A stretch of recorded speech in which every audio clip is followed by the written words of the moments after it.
Hello guys, ഇന്നൊരു morning റൊട്ടീനാട്ടോ കാണിക്കുന്നത്. അത്ര റൊട്ടീനൊന്നുമല്ല, ഒരു ചെറിയ ചെറിയ വിശേഷങ്ങൾ.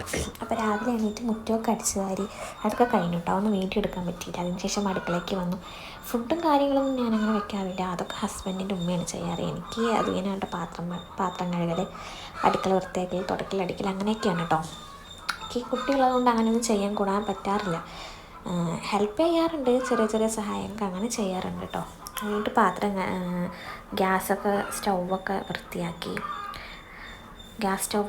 അതൊക്കെ ഡെയിലി ചെയ്യാറില്ല കേട്ടോ. അത് കഴിഞ്ഞിട്ട് പാത്രങ്ങളുണ്ടായിരുന്നു അങ്ങനെ കുറച്ച് പാത്രങ്ങൾ കഴുകാൻ. ഞങ്ങൾ ആകെ 3 പേരല്ലേ ഉള്ളൂ, അപ്പോൾ അത്ര പാത്രങ്ങളെ ഉണ്ടാവുള്ളൂ കഴുകാൻ. അതിന് ശേഷം അടിച്ചു വാരാൻ പോയിട്ടോ. സോഫയത്തെ തുണിയൊക്കെ എടുത്ത് കുടഞ്ഞിട്ട് എന്നും ഇതാക്കാറുണ്ട്. ഇതിപ്പോൾ സോഫയത്തെ തുണിയല്ല കേട്ടോ, അത് അലക്കാനിട്ടൊക്കെ. അപ്പോൾ നമ്മൾ ബെഡ്ഷീറ്റില്ലേ, അതാണിപ്പോൾ അതിൽ വിരിച്ചിരിക്കുന്നത്. ബെഡ്ഷീറ്റാണ് വിരിച്ചിരിക്കുന്നത്. ആ തുണി അലക്കാനിട്ടൊക്കെ അതുകൊണ്ട്. അതിന് ശേഷം ടേബിളൊക്കെ ഒന്ന് തുടച്ച് വൃത്തിയാക്കി. ടേബിളിലൊന്നും അത്ര ഇതൊന്നും ഉണ്ടാവാറില്ല, എന്നാലും ഡെയിലി തുടയ്ക്കാറുണ്ട്. ഇവിടെ ഇരുന്ന് അങ്ങനെ ആരും ഫുഡ് കഴിക്കാറില്ല. ഒന്നാമത്തെ കാര്യം, ഉപ്പ മാത്രമേ ഇരുന്ന് കഴിക്കാറുള്ളൂ. ഞാനൊക്കെ റൂമിലും ഉമ്മയും സോഫയിലൊക്കെ ഇരുന്നിട്ട് തന്നെ കഴിക്കാറ്.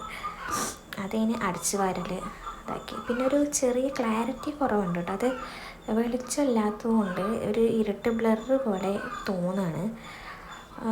വീടിൻ്റെ ഉള്ളിലൊക്കെ അങ്ങനെ ഇരുട്ട് പിടിച്ച പോലെയാണ്, അതുകൊണ്ട് അങ്ങനെ ക്ലാരിറ്റി കിട്ടണില്ല. അപ്പോൾ ഇത്രയേ ഉള്ളൂ ഗൈസ്, ടാറ്റാ.